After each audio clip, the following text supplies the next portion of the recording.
आसपास में कहीं पर भी हैं? बोलें क्या? अच्छा, हाँ आप सुन पा रहे हैं मुझे, मैं वरुण बात कर रहा हूँ। अभी इस समय हम वर्तमान में इको गार्डन में बैठे हुए हैं, आप सभी देख रहे हैं। तो हमारा आपसे गुजारिश है, निवेदन है कि हमारे साथ जो है संदीप त्यागी सर इंडियन कोचिंग इंस्टीट्यूट वाले बैठे हैं और वो सुबह हमसे पहले आ गए हैं और हम भी यहाँ पे कल से आए हुए हैं और काफ़ी संख्या में बच्चे यहाँ पे उपस्थित हैं। कुछ आने वाले हैं आसपास में, कुछ खाने पीने की व्यवस्था कर रहे हैं। तो आप सभी से निवेदन है कि आप यहाँ पर आ जाइए, जो भी आसपास में इधर उधर बैठे हुए हैं। क्या? हाँ, और मैं आपको बता दूं कि विवेक सर रास्ते में आ रहे हैं, अभी उनसे बात हो चुकी है, वो पहुंचने वाले हैं और कल से अधिक संख्या में बच्चे यहाँ पर पहुंच रहे हैं। और आपको पता भी होगा कि आज यहाँ जी का दौरा भी है, तो उसी को लेकर हमने कुछ अन्य तरीके से मत गुप्त मीटिंग करी है, कुछ अलग तरीके से प्रोटेस्ट जाएगा। तो आप जब तुरंत यहाँ पर आने की कोशिश कीजिए, ठीक है?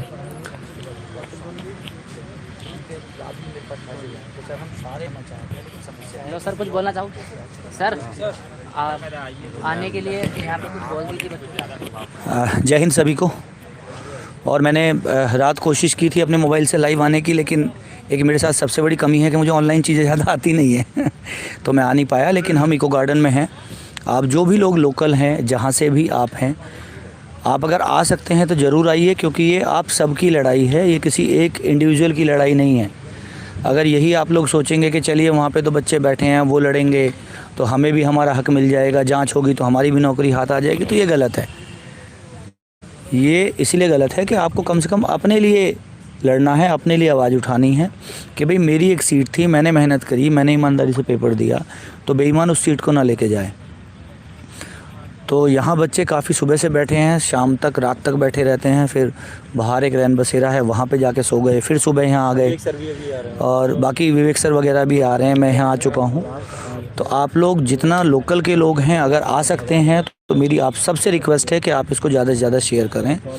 और केवल अपनी एक हमें शांतिपूर्ण मांग रखनी है, ना कि हमें कोई उपद्रव करना है, ना ऐसा कुछ करना है। जो एक संवैधानिक मांग का तरीका होता है, जो आपका एक संवैधानिक अधिकार है कि आप बैठ के शांति से अपनी मांग रख सकते हैं, ये आपका अधिकार है, ये कॉन्स्टिट्यूशन आपको देता है। तो ये आप करिए और उससे कोई आपको रोक नहीं सकता है बिल्कुल भी, क्योंकि आप कोई इलीगल काम नहीं कर रहे हैं, आप अपनी मांग रख रहे हैं, आप एक न्यायिक जांच की मांग रख रहे हैं। एक एसआईटी गठित हो जाएगी तो दूध का दूध पानी का पानी हो जाएगा और उससे किसी को समस्या होनी नहीं चाहिए। मैं समझता हूँ जो भी कोई इसको सपोर्ट नहीं कर रहा है या बच्चों को निहायत ही डराया धमकाया जा रहा है कि आपको एफआईआर हो जाएगी, मारेंगे पीटेंगे। क्यों मारेंगे पीटेंगे यार? जो माननीय हाई कोर्ट ने धरना स्थल बना रखा है, बच्चे वहाँ बैठे हैं, अंदर बैठे हैं, शांतिपूर्ण बैठे हैं। तो आपके साथ कुछ इलीगल नहीं होगा जब तक आप इलीगल नहीं करेंगे। जब तक आप कानून नहीं तोड़ेंगे, आपको कोई कुछ नहीं कहेगा। न्याय व्यवस्था है, न्यायपालिका है, ऐसा नहीं कि कार्यपालिका ही सब कुछ है हमारे यहाँ पे।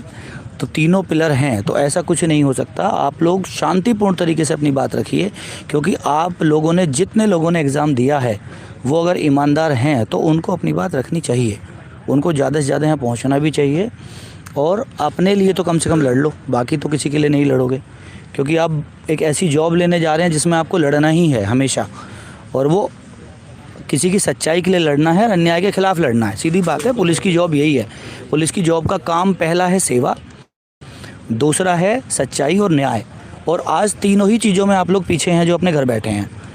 और जो भी मैं अपने साथी यूट्यूबर्स जो हैं, जो ऑनलाइन चैनल वाले हैं, उनसे भी बोलूँगा कि जब कोई बैच आता है तो आप उसे बेचने की बहुत जल्दी करते हैं। जी सर।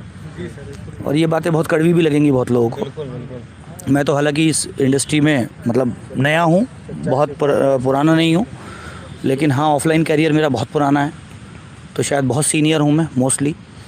लेकिन यहाँ मैं ऑनलाइन में पहली बार हूँ, तो मैं इसीलिए कह रहा हूँ कि आप लोग अगर बाई चांस आज की डेट में एग्ज़ाम में धांधली बहुत बड़े लेवल पे निकली माना, और सुप्रीम कोर्ट का ऑर्डर है कि अगर 10% से ज़्यादा धांधली निकलती है तो री एग्ज़ाम होगा। तो मैंने कल भी ये बात कही थी, आज भी कह रहा हूँ, मैं री एग्ज़ाम के बिल्कुल फेवर में नहीं हूँ। आप लोग सुन लीजिए, कल भी जब वो लेटर मुझे पढ़ाया जा रहा था, मैंने तुरंत काट दिया था। उस लेटर में री एग्ज़ाम लिखा था। आप में से भी कोई अगर री एग्ज़ाम के फेवर में है तो मैं उसके फेवर में नहीं हूँ, ये समझ लेना। आपके बीच में बैठ के कह रहा हूँ, जिस दिन आप लोगों ने री एग्ज़ाम की मांग उठा दी, मैं यहाँ से उठ के चला जाऊँगा। मुझे चाहिए केवल जाँच, केवल निष्पक्ष जाँच। निष्पक्ष जाँच हो जाए, बेईमान बाहर निकल जाए, ईमानदार का नंबर आ जाए, जिसने अपने आप को 2-3 साल मेहनत करी है, बस वो अंदर आ जाए। मैं केवल इतना चाहता हूँ। इसके अलावा मुझे कोई इस बात से मतलब नहीं है कि री एग्ज़ाम होगा तो मैं भी पढ़ाऊँगा, मेरा भी कोर्स बिकेगा, इतना नहीं चाहिए हमें। 2 रोटी चाहिए, वो मिल जाती हैं, वो ईमानदारी से भी मिल जाती हैं। मेरे को इससे कोई फ़ायदा नहीं है, आप समझ लीजिए। और रोकने की कोशिश नहीं की जा रही है। केवल जो ईमानदार है और जो बेईमान उसकी सीट ले गया है, उस बेईमान को बाहर निकालना है, ईमानदार को अंदर लाना है, बस इसलिए ये लड़ाई है और कुछ है ही नहीं। इसके पीछे केवल इतना ही मोटिव है। मैं कल भी बोल रहा हूँ, मैं फिर बोल रहा हूँ, हमेशा यही बोलूँगा। मेरे मुँह से आप दूसरा शब्द सुनेंगे ही नहीं, क्योंकि मैं या तो कहता नहीं हूँ, कहता हूँ तो एक ही बात जो सही है, SIT जाँच, केवल एक उच्च स्तरीय जांच जो दूध का दूध और दूध पानी का पानी कर दे। जो लोग भ्रष्टाचारी हैं, चाहे वो अधिकारी हैं, चाहे वो भर्ती बोर्ड में हैं, चाहे वो डिपार्टमेंट में हैं, चाहे वो कंपनी है, जो भी कोई है, उन सबको सख्त सज़ा हो। जैसी योगी जी की छवि है कि हम भ्रष्टाचार को नहीं सहेंगे, तो भ्रष्टाचार को नहीं सहेंगे ये एक स्लोगन है, लेकिन जब तक आप इसे प्रैक्टिकली धरातल पे करके नहीं दिखाएंगे, विश्वास कोई कैसे करेगा। आप लोग अगर 8 लाख बच्चों ने पेपर दिया था, 7.5-8 लाख ने, और लगभग 12 या 14 लाख फॉर्म भरे गए थे, तो आपका ये एक जो फैसला होगा, सरकार का जो एक फैसला होगा, वो कितने बच्चों में एकदम एक उम्मीद की किरण जगाएगा? 16-17 लाख में। और आने वाली जो कांस्टेबल की वैकेंसीज़ हैं, आने वाली जो लेखपाल की वैकेंसीज़ हैं, यानी उत्तर प्रदेश में मैं कहता हूं कि अगर 40 से 50 लाख बच्चा इस समय कंपटीशन की तैयारी कर रहा है, तो हर कोई बच्चा ये चाहता है कि ईमानदारी से पेपर हो। केवल वो नहीं चाहता जिसको पढ़ना नहीं है और घर की ज़मीन जायदाद बिकवानी है, माँ बाप को कर्जे में रखना है, फिर उसे 20 से 25 लाख रुपए देने हैं, फिर वो चाहता है कि मुझे नौकरी मिल जाए। तो ऐसा कितना होगा और ऐसे कितने माँ बाप होंगे? मैं कहता हूँ मात्र 1%। तो उन्हें तो बुरा लगेगा, तो लगने दीजिए, क्या करना है। 99% तो आपके साथ होंगे, 99% प्रशासन को भी ताली बजाएंगे, सरकार के लिए भी। और ऐसी ही सरकार तो चाहता है हर कोई। हम लोग चाहते कैसी सरकार है? हम लोग ऐसी तो सरकार चाहते हैं ना, जो सच्चाई के साथ खड़ी हो, ईमानदारी के साथ आपके साथ रहे, और जो निष्पक्ष हो, जो किसी के पक्ष में ना हो। कॉन्स्टिट्यूशन का टीचर हूँ, तो अब मैं लेक्चर देने लग जाऊँगा तो बहुत लंबा हो जाएगा। फिर आर्टिकल्स पे भी हम आ जाएंगे, पार्ट नंबर 3 पे संवैधानिक अधिकारों पे भी आ जाएंगे। फिर हम राज्य को उसके कर्तव्य भी दिखा देंगे, DPSP पे चैप्टर नंबर 4 पे कि राज्य के क्या कर्तव्य होते हैं। तो राज्य के कर्तव्य राज्य को निभाने चाहिए, ये ज़रूरी है, और ये बहुत ज़्यादा ज़रूरी है। ठीक है, तो ज़्यादा लोग मेरे बारे में जानते भी नहीं हैं, मैं चाहता हूँ ना ही जाने। बोलिए लाइए भैया, देखो गर्मियाँ बहुत है और छाया भी है, इंतजाम सब कुछ किया हुआ है, सब लोग यहाँ बैठे हुए हैं, सर भी आए हुए हैं, बच्चे भी आ रहे हैं और आप भी आए। यहाँ पे कोई दिक्कत वाली बात नहीं है। यहाँ पे आज 27वां दिन है, तो आप सोच सकते हैं बच्चे इतने से रुके हुए हैं, उनमें मतलब हिम्मत है, तो आप में भी होनी चाहिए। अगर आपको हक के लिए लड़ना है तो आप आए यहाँ पे, और कोई डरने की बात नहीं है। और इसमें ज़रूर जीत हमें पक्का मिलेगी, क्योंकि यहाँ पे इतने सारे लोग बैठे हुए हैं, ये सब बेवकूफ़ नहीं है, इनके अंदर उम्मीद है कि हाँ हमें जीत ज़रूर मिलेगी। 1,500 से ये लो भाई, ये लो। हम बहुत बोल चुके हैं, फिर भी कहना चाहते हैं कि आइए मैदान में, आइए भाई, प्लीज़ आइए।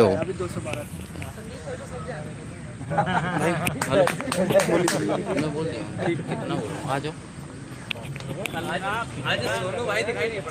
आ रहे हैं सर। हेलो भाई, हेलो भैया, आप उधर थोड़ा सा दे दिए उधर। लो भाई, बोलोगे? नहीं सर,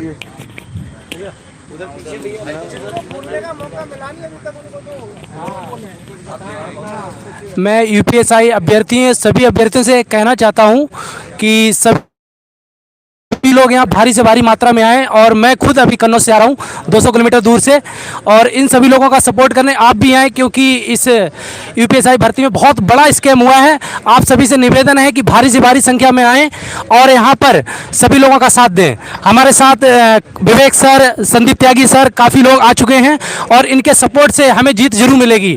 जो हम लोगों ने सोच रखा है कि SIT जाँच हो, वो जाँच होके रहेगी, तभी हम लोग यहाँ से उठेंगे। और मैं कहना चाहता हूं सभी लोगों से कि हम लोगों के पास कुछ खोने के लिए है नहीं। अब जो भी है यहाँ से जीत के जाना है। अब कुछ बचा नहीं है यहाँ पर खोने के लिए, क्योंकि सरकार ने हम लोगों को रुलाया 5 साल, उसके बाद जब भर्ती दी है तो उसमें इतनी बड़ी धांधली की है कि हम लोग आज कितने दिनों से यहाँ पर धरना दे रहे हैं, हमारी कोई सुनने वाला नहीं है यहाँ पर। इस योगी सरकार पे हमें पूरा भरोसा था, इस सरकार पे हमें पूरा भरोसा था कि ये सरकार कभी भी कुछ भी गलत नहीं होने देगी। मेरे पिताजी खुद फोर्स में रहे हैं, उन्होंने मुझे आज जबरदस्ती यहाँ भेजा कि आप जाओ और लड़ो जाके अपने हक के लिए, और मैं लड़ने आया हूँ आज यहाँ पर। मैं हटूंगा नहीं जब तक मैं यहाँ पर न्याय नहीं होगा, जब तक एसआईटी जांच नहीं होगी। मैं कोई एग्जाम नहीं कह रहा हूँ, लेकिन इस तरह की धांधली अभी तक जितनी बार भी यूपीएसआई का एग्जाम हुआ है कभी भी नहीं पाई गई है। इतने बड़े स्तर पे धांधली कभी भी नहीं हुई है, मैं ये कहना चाहता हूँ।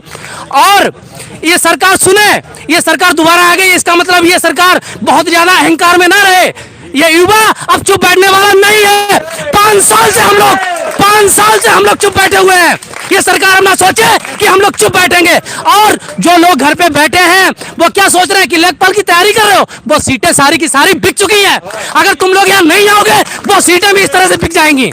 मैं सभी से निवेदन करना चाहता हूँ, बहुत गुस्से में हूँ, लेकिन मैं धैर्य बना के सर के प्रयास से हम सभी मित्र जितने भी हैं यहाँ पे कोशिश करेंगे कि शांति के साथ हम अपनी बात रखें। और योगी सरकार से हमें पूरा विश्वास है कि हमें न्याय मिलेगा। धन्यवाद। सभी लोग ज्यादा से ज्यादा संख्या में आने का प्रयास करें। मैं सभी लोगों से हाथ जोड़ के निवेदन कर रहा हूं। जय हिंद सर।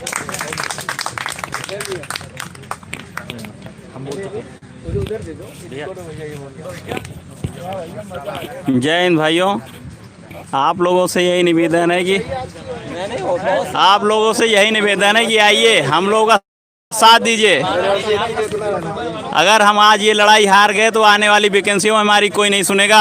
घर से निकलिए, पंखों से निकलिए, आइए यहाँ प्रकृति के बीच। हमारे सर में विवेक सर, संदीप सर और सब भाई बैठे हैं।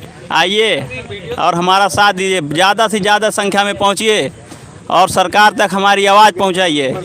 सरकार ने जो धांधली किया है उस पर न्याय हो, हम लोगों की मांग पूरी की जाए, भर्ती की एसआईटी जांच हो। जय हिंद भाइयों। बोलेगा भैया।